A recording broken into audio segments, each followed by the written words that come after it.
கரிகாலன் பேசின ஸ்பீடை பார்த்தாக்கா எங்கள் கூட ஒரே வண்டியில் தான் வந்தோம். எங்களுக்கே தெரியாமல் எத்தனை லிட்டர் பெட்ரோல் எடுத்து வந்தோன்னு எனக்கு தெரியல. வண்டியை தேடி பார்க்கணும் எத்தனை லிட்டர் பெட்ரோல் எடுத்து வந்தேங்கிறத. இந்த பெரியார் எனும் பெருநெருப்பு என்கிற இந்த கருத்தரங்கத்திற்கு தலைமை தாங்கியிருக்கும் தோழர் ராம இளங்கோவன் அவர்களுக்கும், சிறப்புரை வழங்க காத்திருக்கும் திராவிடர் விடுதலை கழக தலைவர் எங்களது மரியாதைக்குரிய அண்ணன் கொளத்தூர் மணி அவர்களுக்கும், சிறப்புரை ஆற்றி அமர்ந்திருக்கிற மூத்த ஊடகவியலாளர் மில்டன் அவர்களுக்கும்,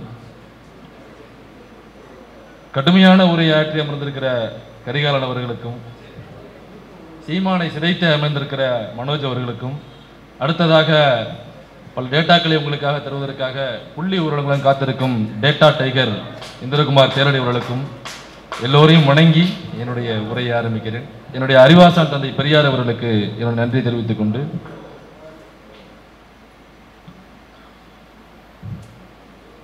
எல்லாரும்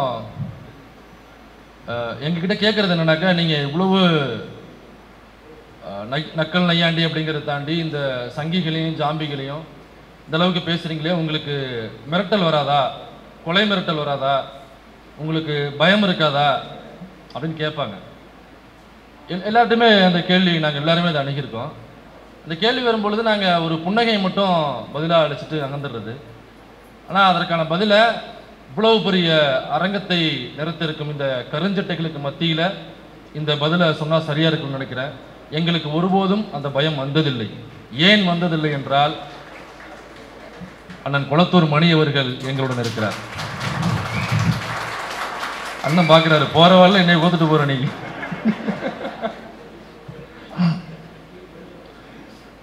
கரிகாலன் பேசும் பொழுது ரொம்ப ஆக்ரோஷமா சீமான பேசும் பொழுது ஒரு வார்த்தை சொன்னாப்புல, சோத்துல அவன் உப்பு போட்டு திங்கிறானா இல்லையா அப்படின்னு ஒரு வார்த்தை விட்டார். எனக்கு அதுல இன்னமும் ஒருபடி மேலே போய் இன்னும் ஒரு சந்தேகம், அவன் சோத்தை தான் திங்கிறானா இல்லையாங்கிறது எனக்கு சந்தேகம். சோறை தின்னாதான் அதில் உப்பு போடுறாப்லையா இல்லையாங்கிற டவுட்டுக்குள்ளே நம்ம போக முடியும். நீ சோத்தை தான் திங்கிறியா இல்லையாங்கிறதே எனக்கு முதல் கட்ட சந்தேகம். இந்த பெரியார் எனும் பெருநெருப்பு அப்படிங்கிற கருத்தரங்கம், இது எங்களுடைய 4வது கருத்தரங்கம் நினைக்கிறேன். இந்த பெரியார் எனும் பெருநெருப்பு அப்படிங்கிற தலைப்பிலேயே தமிழ்நாடு முழுக்க 100 கருத்தரங்கள் போடுவது என்கிற திட்டத்தோடு நாங்கள் துவங்கி பயணிச்சுக்கிட்டு இருக்கோம். வேற வேற மாவட்டங்களில் வேற வேற பகுதிகளில் அமைப்புகள் வச்சிருக்கிறவங்க கருத்தரங்கம் நடத்தணும் அப்படின்னா நீங்கள் அணுக வேண்டிய முகவரி மனோஜ், கரிகாலன், இந்திரகுமார், மில்டன், நான். ஸோ இந்த கருத்தரங்கத்தை நாங்கள் 100 கருத்தரங்கமாக நடத்த வேண்டும் என்கிற உத்வேகத்தை எங்களுக்குள் செலுத்திய எங்களது அண்ணன் சீமான் அவர்களுக்கு நான் என்னுடைய நன்றியை நான் தெரிவித்துக் கொள்கிறேன். ஏன்னா இல்லைன்னு வச்சுங்களேன், நாங்கள் சும்மா யூடியூப்லேயே பேசிட்டு அங்கேயே உட்காந்துருப்போம். நாங்கள் ஆன்லைனில் என்ன வருதோ அதுக்கு ரிப்ளை பண்ணிட்டு யூடியூப்பில் பேசிட்டே உட்காந்துருப்போம். எங்களை களத்தை நோக்கி இழுத்த நான் சீமான் அவர்களுக்கு நம்ம நன்றி தெரிவிக்கணும்ல. இல்லைனாக்கா கரிகாலன் இவ்வளவு மக்களுக்கு மத்தியில், கரிகாலன் இந்திரகுமாருக்கு நிறைய மீட்டிங் போவாப்புல, ஆனால் எங்களுக்கு அந்த வாய்ப்பு கிடைக்காதுல்ல. அதனால் எங்களுக்கு அந்த வாய்ப்பை ஏற்படுத்தி கொடுத்த நான் சீமானுக்கு நன்றியை தெரிவித்துக் கொள்கிறோம். இன்னமும் நீங்கள் நிறைய அவதூறுகளை பரப்ப வேண்டும். அப்போ தான் 100 மேடைங்கிறத நாங்கள் 1000 மேடையாக மாற்ற முடியும். இவ்வளோ பெரிய கூட்டத்திலலாம் திரட்டிருக்க முடியுமா? இவ்வளோ பெரிய இந்த மண்டபத்தை கருஞ்சட்டைகளை நிறைச்சி வச்சிருக்கு. இந்த கருஞ்சட்டைகளை பார்க்கும்பொழுது உண்மையிலேயே ஒரு திமிரு வருது.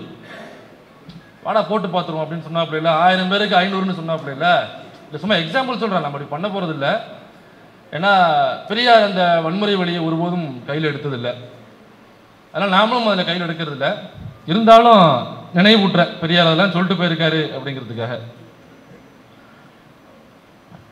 இந்த எதிர்ச்சொல்னு நம்மெல்லாம் புத்தகத்தில் படிச்சிருப்போம்.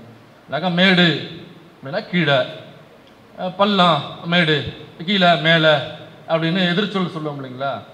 இப்போ இந்த எதிர்ச்சொல் அப்படிங்கிறது, இப்போ நன்மை அப்படின்னா நம்ம என்ன சொல்லுவோம்? யாரோ சீமான்னு சொல்றீங்க. நன்மைனா தீமை, நல்லவர் அப்படின்னா கெட்டவர். இது 1 மார்க் டிக்கு போட்டு 1 மார்க் வாங்குறதுக்கு இந்த ஆன்சர் கரெக்டு. ஆனால் அரசியல் தளத்தில், செயல்பாட்டு தளத்தில் நல்லவர் அப்படின்னா அதற்கு எதிர்ச்சொல் மிக நல்லவராக இருக்க வேண்டும். நல்லது அப்படின்னா மிக நல்லது அப்படின்னு தான் அது எதிர்ச்சொல்லாக இருக்கணும். அப்படி இல்லைனாக்கா நம்ம களம் தவறாக இருக்கிறது அப்படின்னு அர்த்தம். அப்போ உணவு அப்படின்னா நம்ம என்ன சொல்லுவோம்? உணவுன்னா பக்கத்தில் மலம்னு எழுத முடியாதுல்ல. ஆனால் மலமும் சில விலங்குகளுக்கு உணவு தானே, இல்லைங்களா? மலமும் சில விலங்குகளுக்கு உணவு. அப்போ அதுவும் உணவு லிஸ்ட்டில் தானே வருது. அப்படின்னு உணவுக்கு பக்கத்தில் மலத்தை கொண்டாந்து நம்ம ஒரே தட்டில் வைக்க முடியாதுல்ல. அதுபோன்று தான் ஒரு அரசியல் மலமாக, ஒரு சமூக மலமாக இந்த சீமான் என்கிற பார்த்தீனியம் இன்று வளர்ந்து நிற்கிறது. நம்ம கம்பாரிசனுக்காக கூட அந்த மலத்தை கொண்டு வந்து உணவு கூட கம்பேர் பண்ணக்கூடாது. உணவுங்கிறது அது நல்லது. அப்போ மிக நல்லது எதுவோ அதைத்தான் நம்ம கம்பாரிசனை கொண்டு வரணும். இவர் இவ்வளோ வேலை செய்கிறாரு அப்படின்னாக்கா அதற்கு எதிராக உள்ளவர் அதை விட அதிகமாக மக்களுக்கு நல்லது செஞ்சு அவர் அதற்கு எதிராக வரணுமே தவிர ஒரு உணவு விட கொண்டு போய் ஒரு மலத்தை நம்ம கம்பேர் பண்ணக்கூடாது. ஆனால் இந்த மாதிரியான மலங்கள் இருக்குல்ல, அது ஏதோ இந்த சீமான் அப்படிங்கிற இந்த அற்ப பிறவி இருக்கு இல்லைங்களா, இதுகிட்ட தான் இந்த எறாவே இந்த வரலாறு இங்கே தான் தொடங்குதுனாக்கா இல்லை. இதற்கு முன்னாடி இதே போன்ற மலங்கள் இந்த சமூகத்தில் இருந்து கொண்டுதான் இருந்தது. அப்போ இது போன்ற மலங்களை நான் சொல்றது, இது போன்ற அரசியல் மலங்களை, இது போன்ற சமூக மலங்களை இந்த சமூகத்திலிருந்து இந்த அரசியலிலிருந்து அப்புறப்படுத்துவதுதான் இந்த பெரியார் எனும் பெருநெருப்பினுடைய நோக்கம். இந்த பார்ப்பனியத்துக்கு ஒரு குயுக்தி இருக்கும். என்னன்னாக்கா ஒரு 3 வழியில நம்மளை சாக்கி பார்ப்பாங்க.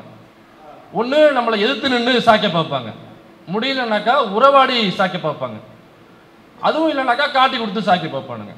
அதனால பார்ப்பானுங்க. ஆனால் புது டெஃபினேஷன் அண்ணன் கொடுத்துருக்காப்புல, சமமாக பார்ப்பான் அதனால் அவன் பார்ப்பான் அப்படின்னு சொல்லியிருக்காரு. அதனால முதல்ல எதிர்த்து நின்று அழிக்க பார்ப்பான், அப்புறம் உறவாடி அழிக்க பார்ப்பான், அப்புறம் காட்டி கொடுத்து அழிக்க பார்ப்பான். இதுக்கு ரொம்ப எக்ஸாம்பிள் சொல்லணும்னாக்கா புத்தரை நம்ம கையில் எடுத்துக்கலாம். ஏதோ இந்த பார்ப்பனிய எதிர்ப்பு, சனாதன மனுதர்ம வர்ணாசிரம எதிர்ப்பு அப்படிங்கிறது பெரியார் தான் ஆரம்பித்தாரா அப்படின்னாக்கா இல்லை. பெரியாருக்கு முன்னாடியும் இருந்திருக்கிறது, பெரியாருக்கு பின்பும் அது இருந்திருக்கிறது. இப்போ பெரியாருக்கு முன்பும் நமக்கு அறிவு கேட்டின வரைக்கும் பார்த்தோம்னாக்கா புத்தர்கிட்ட போகலாம். புத்தர் ஒரு பார்ப்பனிய எதிர்ப்பாளர். பார்ப்பனிய எதிர்ப்புல தான் கௌதம சித்தார்த்தர் புத்தரா மாறுறாரு. இந்த பார்ப்பனிய எதிர்ப்புல தான் ராமலிங்க அடிகளார் என்னவா மாறுறாரு? வள்ளலாராக மாறுறார். அப்ப பெரியாருக்கு முன்பும் பார்ப்பனிய எதிர்ப்பு அப்படிங்கிறது இங்க இருந்திருக்கு. நீங்க புத்தரை பார்த்தோம்னா மொட்டை அடிச்சிருப்பாரு. ஏன் மொட்டை அடிச்சிருக்கிறாரு? அடிக்கடி போய் முடி வெட்டணும், செலவாகுது அப்படிங்கிறதுக்காகவா? இப்போ பார்ப்பனியம் வந்து இந்த பார்ப்பனர்கள், வடநாட்டு பார்ப்பனர்களை பார்த்தீங்கன்னா குடுமி வச்சிருப்பானுங்க, பார்த்துருக்கீங்களா? முடி வச்சிருந்தாலும் முடிக்கு மீறி இத்தனோண்டு ஒரு 10 முடியை வந்து குடுமி மாதிரி நீட்டி விட்டுருப்பானுங்க, அல்லது மொட்டை அடிச்சு குடுமி மட்டும் டைன் ஆடிட்டு இருக்கும். நான் சொன்னது அவருடைய முடி பின்னாடி குடுமி ஆடிக்கிட்டு இருக்கும். அப்போ உள்ள காலகட்டம் என்னன்னாக்கா, இந்த ஜாதியை சேர்ந்தவர்கள் முன்னாடி மட்டும் முடி வைக்கணும், இந்த ஜாதியை சேர்ந்தவர்கள் பின்னாடி மட்டும் முடி வைக்கணும், இந்த ஜாதியை சேர்ந்தவர்கள் இவ்வளவு அங்குலம் தான் முடி வைக்க வேண்டும், பார்ப்பனர்கள் மட்டும் தான் குடுமி வைக்க வேண்டும் அப்படின்னு அந்த மசர்ல வரைக்கும் அவனுடைய ஜாதியை வச்சிருந்தாங்க. நீங்க நம்ம முடி வெட்டுறதுக்கு கடைக்கு போவோம், அங்க போயிட்டு ஒரு கூட முடியை கொட்டி விட்டு இதுல எந்த மசர் ஜாதி மசர்னு பாடுற அப்படின்னு எடுத்து காமிச்சிருவாங்களா? இவ்வளவு மசர் இருக்கு, எல்லா ஜாதிக்காரனும் வந்து முடி விட்டுறாங்க, இந்த மசர்ல ஜாதி மசர் எடுத்து காமிடா, இல்ல ஜாதியிலேருந்து வந்து வெட்டின மசர் எடுத்து காமிடா அப்படின்னு சொன்னாங்க. எடுத்து காமிக்க முடியுமா? இதைத்தான் புத்தர் ரொம்ப சிம்பிளா பண்ணாப்புல. முடியிலேயே இவ்வளவு ஜாதி வச்சிருக்கேன்னு தான் தன்னுடைய பார்ப்பனை எதிர்ப்பாக மொட்டை போட்டுக்கிட்டாரு. நீ சொல்றது மாதிரி நான் முடி வைக்கணுமா? நீ சொல்றது மாதிரி தான் முடியை வளர்க்கணும், வெட்டணும், முன்னாடி வைக்கணும், பின்னாடி வைக்கணும்னாக்கா அந்த ஜாதி மசுரை நீ மசுரில் தான் வைப்பினாக்கா அந்த மசுரை நான் எடுப்பேன்டான்னு சொல்லிட்டு தான் இந்த பார்ப்பனை எதிர்ப்பாக மொட்டை அடிச்சாரு புத்தர். அப்போ முடியிலே இவ்வளவு பார்த்துருக்காருன்னா, இவ்வளோ வேலை பார்த்துருக்காருன்னா மற்ற விஷயங்கள் எவ்வளவு வேலை பார்த்துருப்பாரு பார்ப்பனை எதிர்ப்புல. ஏன்னா பௌத்தம்ங்கிற ஒரு மதமே பார்ப்பனியத்துக்கு எதிராக தோன்றிய மதம் தான் இங்க. அது இந்தியா மட்டும் இல்லாம உலக நாடுகள், பல நாடுகள்ல பௌத்தம் இருக்கு. ஆட்சி புரிகிறவர்கள் இந்த பௌத்தத்தை ஃபாலோ பண்ற நாடுகள் பல நாடுகள் இருக்கு. சைனா இருக்கு, பக்கத்துல ஸ்ரீலங்கா இருக்கு, இன்னும் போனீங்கன்னாக்க நிறைய நாடு, இந்தோனேஷியா, தாய்லாந்து எல்லாம் போனீங்கன்னா பௌத்தத்தை ஃபாலோ பண்ணுகிற பல பேர் இருப்பாங்க. அங்க அதிகமான எண்ணிக்கையில் அங்க வாழ்வாங்க. இப்போ பௌத்தம் இந்தியாவை தாண்டி பல நாடுகளில் பரவிச்சு. ஆனால் பௌத்தத்தினுடைய அடிநாதம் என்ன, பேஸ்மெண்ட் என்னன்னாக்கா பார்ப்பனிய எதிர்ப்புல தான் பௌத்தம் அப்படிங்கிறது ஆரம்பிக்குது. இப்போ பார்ப்பனிய எதிர்ப்புல ஆரம்பிச்ச பௌத்தம் ஏன் ஒரு இன அழிப்புக்கு ஆதாரமாக போய் நின்றுச்சு? தமிழர்களை கொன்றொழித்த ஈழத்துல அவ்வளோ பெரிய இன அழிப்புக்கு எதிராக அந்த பௌத்தம் என்கிற மதத்தை தாங்கியவர்கள், பௌத்தத்தை படித்தவர்கள், அந்த பௌத்த பிக்குகளே அதுக்கு ஆதரவாக நின்றாங்களே. பௌத்தம் என்பது பார்ப்பனியத்துக்கு எதிராக தோன்றியதுங்கிறது அந்த பேசிக்கான ஒரு விக்கிபீடியா இன்ஃபர்மேஷன் கூடவா தெரியாமல் இருப்பாங்க? அப்போ எங்கேயோ ஒரு இடத்துல தவறு நடந்திருக்குல்ல. இப்போ ராமலிங்க அடிகளால் வள்ளலாக மாறுறாருனாக்கா பார்ப்பனிய எதிர்ப்புல, சனாதன எதிர்ப்புல தான் ராமலிங்க அடிகளார் வள்ளலாரா மாறுறாரு. அப்போ புத்தர் வள்ளலார் போன்ற மகான்கள்லாம் இங்கே தோன்றி அவ்வளோ பெரிய ஒரு கூட்டத்தை திரட்டி பார்ப்பனியத்துக்கு எதிராக இவ்வளோ பெரிய வேலைகளை பார்த்து பௌத்தம் என்கிற ஒரு மதத்தையே உண்டாக்கி அந்த பௌத்தம் உலக நாடுகள் முழுக்க பரவி இருக்கு. ஆனாலும் பார்ப்பனியம் கொடி கட்டி பறக்குது. அந்த பார்ப்பனியத்தை ஃபாலோ பண்ற பார்ப்பானே எப்படி புத்தரை தூக்கி பிடிக்கிறான்? நான் சொல்றது பார்ப்பனியத்தை ஃபாலோ பண்ணக்கூடிய பார்ப்பான் புத்தரை தூக்கி பிடிக்கிறானே, புத்தருடைய சிலையை வீட்டில் வச்சுக்கிறானே. வள்ளலாருக்கு பட்டப்பட்டு நம்ம RSS ரவி அவர் ஒரு சனாதன ஆதரவாளர்னு சொல்ல முடியுது. ஆனால் ஏன் இந்த வேலைகளை பெரியாருக்கு அவங்களால செய்ய முடியல? அவங்க செஞ்ச அதே வேலையை தானே இவரும் செஞ்சாரு, பார்ப்பன எதிர்ப்பு தானே செஞ்சாரு. அப்போ அங்கே செஞ்ச அதே வேலையை ஏன் இங்கே செய்ய முடியல? இங்கே தான் நம்ம கவனிக்க வேண்டும் தோழர்களே. பௌத்தத்தை ஃபாலோ பண்ண புத்தர் அவர் பார்ப்பனியத்தை எதிர்க்கும் வழியை கையாண்டது மெய்யியல் வழியாக அதை கையாண்டார். சொல்ல போனோம்னாக்கா ஆன்மீகம், ஒரு ஆன்மீக மொழியாக, ஒரு மெய்யியல் வழியாக அதை அட்டன் பண்ணார். பார்ப்பனியத்துக்கு எதிரான மனநிலையை, சித்தாந்தத்தை உண்டாக்கி அதற்கு ஒரு பெருந்திரளான கூட்டத்தை உருவாக்கினார். வள்ளலாரும் அப்படிதான் மெய்யியல் அப்படிங்கிற வழியில் ஒரு பார்ப்பனியத்தை எதிர்த்தார். அந்த மெய்யியலை தாண்டி அவங்க வேற இடத்துக்கு போகலை. அப்போ இந்த மெய்யியல் இருக்கு பார்த்தீங்களா, அதுலேருந்து நீங்கள் பார்ப்பனியத்தை எதிர்த்தீங்கன்னா அந்த பார்ப்பனியம் அந்த மெய்யியலை வெகு சுலபமாக மென்று செரிச்சு கக்கிடும். அது அப்படித்தான் பௌத்தத்தை கக்கியது. அத்தனை வருட கால பாரம்பரியம் உள்ள பௌத்த மதம் எப்படி பார்ப்பனியத்துக்கு எதிராக தொடங்கப்பட்டது, இன்னைக்கு பார்ப்பனியம் பக்கத்திலேயே போய் எப்படி நிற்குது. அப்ப இத நாகார்ஜுனா அப்படிங்கிற ஒரு பாப்பான் தான் இந்த வேலையை பார்க்குறான். இந்த ஹீனயானம் மகாயானம் மனோஜ் சொல்லியிருப்பாரு, நீங்க கேட்டிருப்பீங்க, நம்மளுக்குமே அது தெரியும். ஹீனயானம் மகாயானம். ஹீனயானம் அப்படிங்கிறது பௌத்தரை சித்தாந்தத்தின் வழி ஏற்றுக்கொள்வது. அவர் பார்ப்பன எதிர்ப்பாளராக இந்த கொள்கைகளை கொண்டு வந்தார், அவர் ஒரு பார்ப்பன எதிர்ப்பாளர் என்கிற சித்தாந்தத்தின் வழி பௌத்தரை அணுகுவது ஹீனயானம். மகாயானம்னா மகானா பெருசு, பெருவழி சிறுவழின்னு சொல்லுவாங்க. ஹீனயானம் என்பது சிறுவழி, இது மகாயானம்னாக்கா பெருவழி. மகாயானம்னா ஒன்றும் இல்லை, ரொம்ப சிம்பிள் தான். பௌத்தரை கடவுளாக்குறது தான் மகாயானம். அதை நாகார்ஜுனா என்கிற பாப்பான் பண்ணான். அப்போ நீங்கள் பௌத்தரை கடவுளாக்கிட்டீங்கன்னாக்கா நீ ஈஸியாக கதையை கட்டி விட்டுடலாம். அவர் பயாலஜிக்கலாக பிறக்கலை, அவருக்கு ஒரு 56 இன்ச்சு அவருக்கு மார்பளவு, அவர் விடிய காலில் 3 மணிக்கு அந்த சுப முகூர்த்தத்தில் எழுந்திரிச்சு அப்படி தான் போய் சைன் போடுவார், அவர் ஃப்ளைட்டில் போகும்போது கூட அவர் ஃபைல்ஸை பார்த்துக்கிட்டு தான் போடுவார் அப்படின்னு சொல்லிட்டு என்ன வேணாலும் நீங்கள் கதை அடித்து விடலாம், என்ன வேணாலும் நீங்கள் கதை இழந்து விடலாம். ஏன்னா கடவுள்னாக்கா நீங்கள் கட்டுக்கதைகளை அவிழ்த்து விடலாம், அதுக்கு கேள்வியே கிடையாது, கேள்வி கேட்பாரே கிடையாது, அது அக்செப்ட் பண்ணிட்டு நீங்கள் போக வேண்டியதுதான். அப்போ அந்த மகாயானம் அப்படிங்கிறது உருவாக்கி கௌதம புத்தரை கடவுளாக்குனாங்க. கடவுளாக்கி அவர் விஷ்ணுனுடைய அவதாரம், அவர் பெரிய செவரு, அவர் பெரிய கவரு, அவர் மலையை அப்படியே கையாள தூக்குனாரு, கடலை சுருட்டி பாக்கெட்டுக்குள்ள வச்சுக்கிட்டாரு, இப்படி பல கதைகள் அவுத்து விடுறது. இப்படித்தான் மெய்யியல் வழியாக பார்ப்பனியத்தை எதிர்த்த புத்தரை இந்த பார்ப்பனியம் மென்னு செரித்தது. இதே மாதிரி தான் வள்ளலார் கிட்டையும் சேம் ஃபார்முலா தான். அப்ப பெரியார் இந்த இடத்துல எங்க தப்பிச்சாரு? அப்ப புத்தரும் வள்ளலார் போன்ற மெய்யியலாக பார்ப்பனியத்தை எதிர்த்த அவர்கள் எந்த இடத்தை விட்டுட்டு போனாங்களோ அந்த இடத்த தலைவன் போய் நிரப்பினாப்ல. அது என்ன இடம்னா வேற ஒண்ணும் இல்லை, அறிவியல். ரொம்ப சிம்பிள். பெரியார் பார்ப்பனியத்தை அறிவியல் வழியாக எதிர்த்தார், பெரியார் சனாதனத்தை அறிவியல் வழியாக கேள்வி கேட்டார், பெரியார் மனு தர்மத்தை அறிவியல் வழியாக கேள்வி கேட்டார். நீங்க இந்த மெய்யியல் கோட்பாட்டு வழியாக பார்ப்பனியத்தை எதிர்க்கிறாங்கல்ல, இந்த மெய்யியல் கோட்பாடு அப்படிங்கிறது உலகம் முழுக்க இருக்கு. எல்லா நாட்டிலையுமே கடவுள்கள் இருக்கும், அந்த ஒவ்வொரு கடவுளுக்கும் வெவ்வேறு கதைகள் சொல்லுவாங்க. நீங்க அங்க போனீங்கன்னா இயேசுநாதருக்கு அங்க ஒரு கதை சொல்லுவான், இங்க வந்தீங்கன்னாக்க இயேசுநாதருக்கு கொஞ்சம் வித்தியாசப்படுத்தி வேற மாதிரி லைட்டா உருட்டி இங்க ஒரு கதை சொல்லுவாங்க. ஸோ எல்லா நாடுகளிலுமே கடவுள்கள் இருக்கும், கடவுளுக்கான கதைகள் வெவ்வேறாக இருக்கும், அதுதான் மெய்யியல். ஆனா அறிவியல் என்பது அப்படி அல்ல.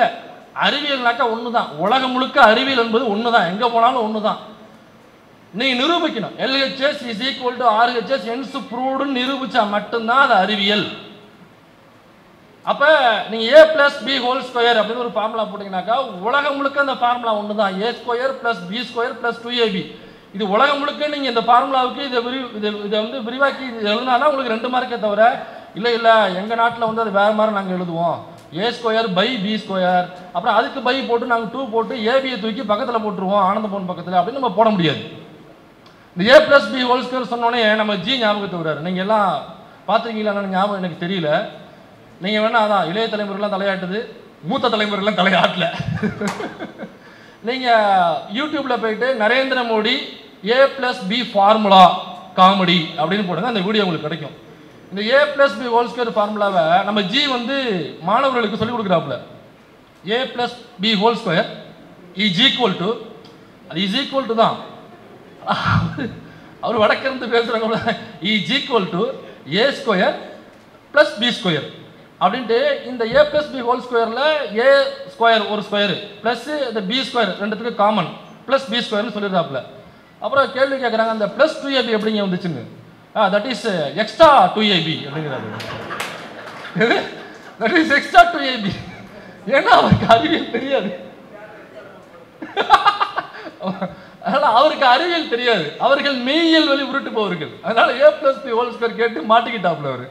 அதனால நம்ம தந்தை பெரியார் அவர்கள் அறிவியல் வழியாக பார்ப்பனை தேர்ந்ததுனால தான் இந்த பார்ப்பனர்களால், இந்த பார்ப்பனையத்தால் பெரியாரை விழுங்க முடியவில்லை.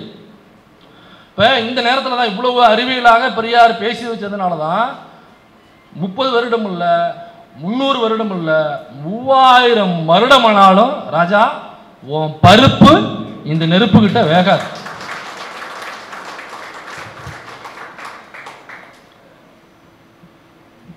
இப்படி இருக்கும் பொழுதே நம்ம அண்ணா வந்து என்ன பேசுகிறாப்புன்னா, அதாவது மீனவர் சமூகத்தில் வீட்டில் பிறந்த பெண் இருக்குல்ல, அவங்க வந்து ஒரு உழவர் குடியில் கல்யாணம் பண்ணி கொடுக்கக்கூடாது அப்படின்னு இந்த லூசு பேசுது.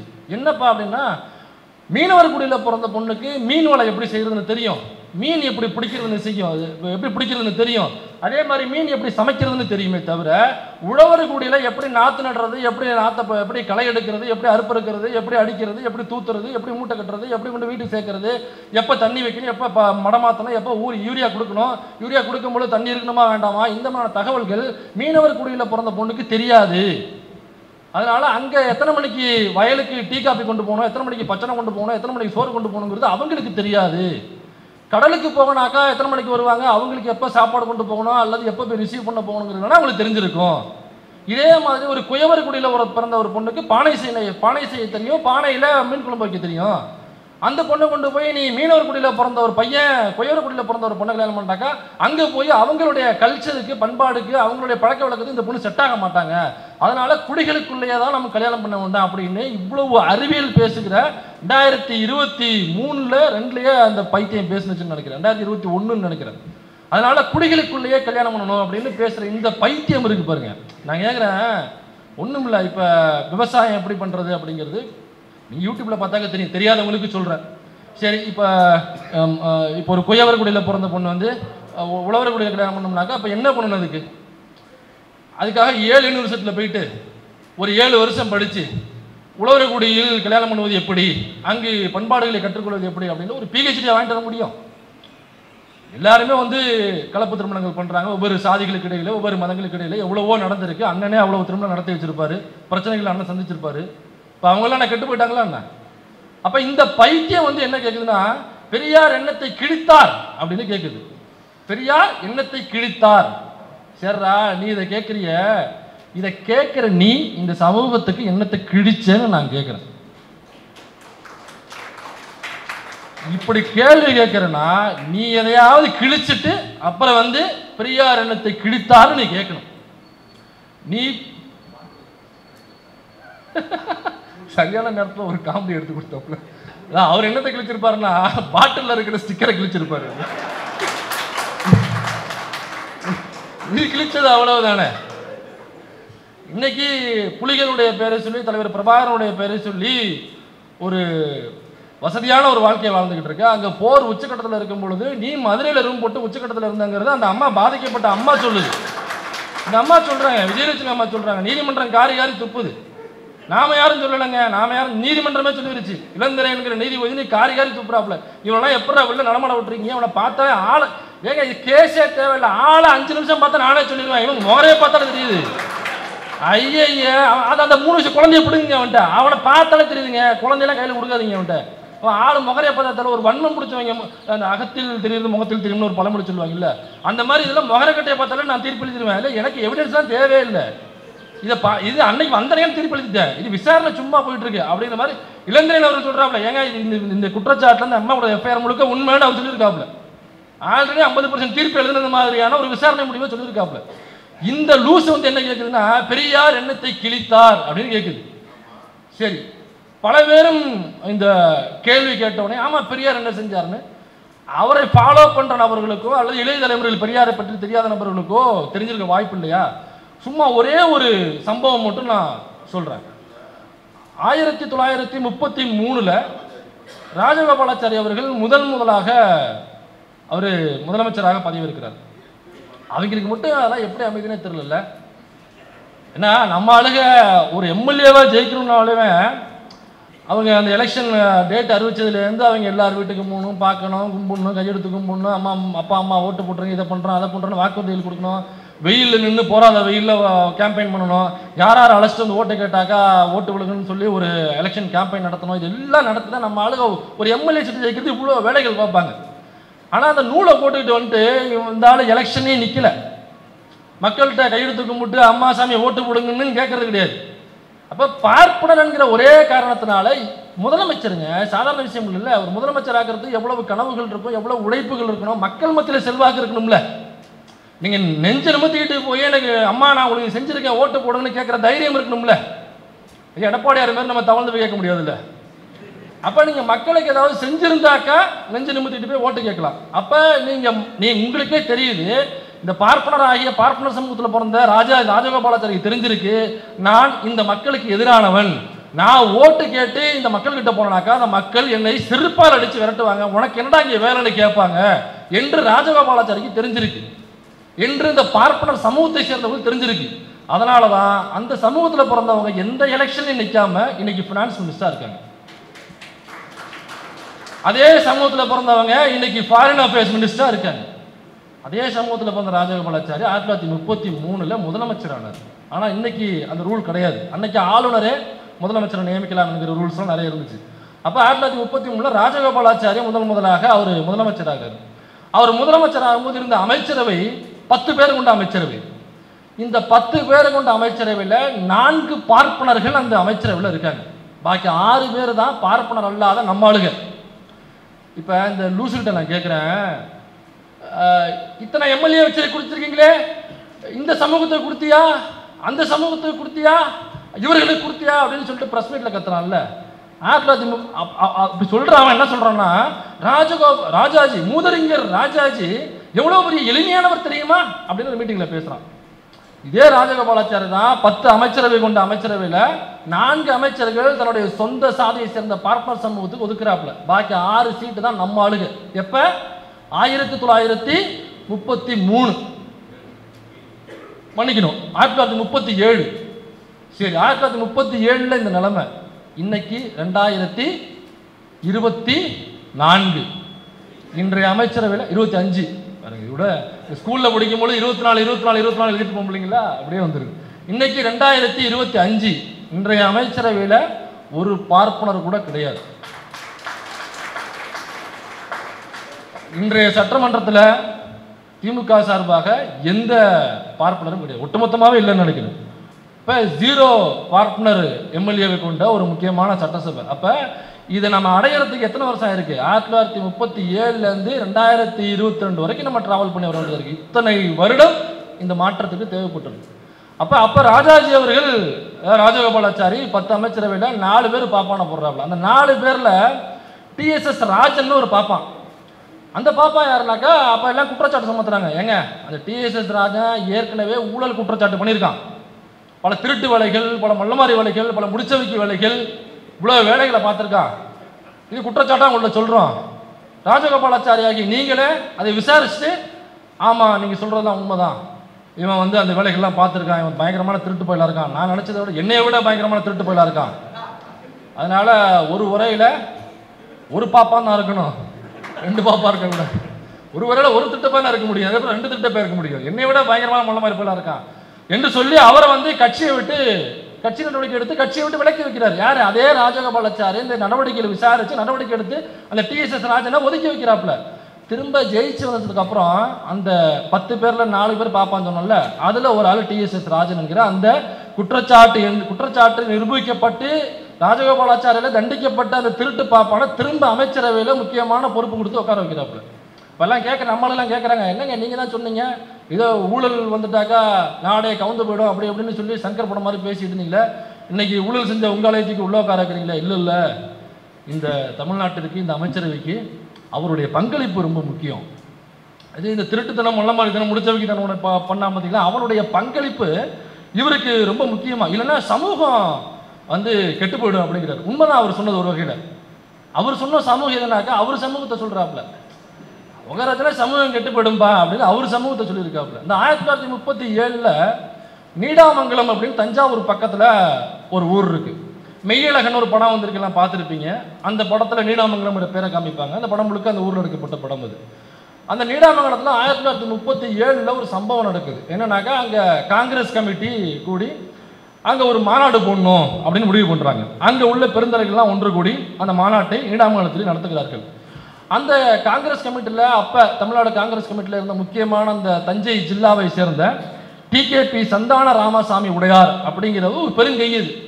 பெருங்கைனாக்கா கட்சியில் மட்டும் இல்லை, அந்த மன்னார்குடின்னு அங்கேருந்து ஒரு 12-13 கிலோமீட்டர் இருக்கும் மன்னார்குடி. அந்த மன்னார்குடியிலேருந்து நீடாமங்கலத்திலேருந்து இந்த போட்டு போனாக்கா வலங்கைமான் வரைக்கும் கிட்டத்தட்ட கும்பகோணம் வரைக்கும் உள்ள ஒட்டுமொத்த நிலங்களும் அந்த ராமசாமி உடையாருக்கு சொந்தம், சந்தான ராமசாமி உடையாருக்கு சொந்தம். அவ்வளோ பெரிய பணக்காரர் தான் சந்தான ராமசாமி உடையார். அவர் அந்த கட்சியில் பெரிய கை. அப்போ ஒன்று கூடி மாநாடு நடத்தலாம், எங்கே நடத்தலாம்னாக்கா அவர் வீட்டு வாசல்லையே ஒரு பெரிய இடம் இருக்குது. அங்கே இதே மாதிரி ஒரு பெரிய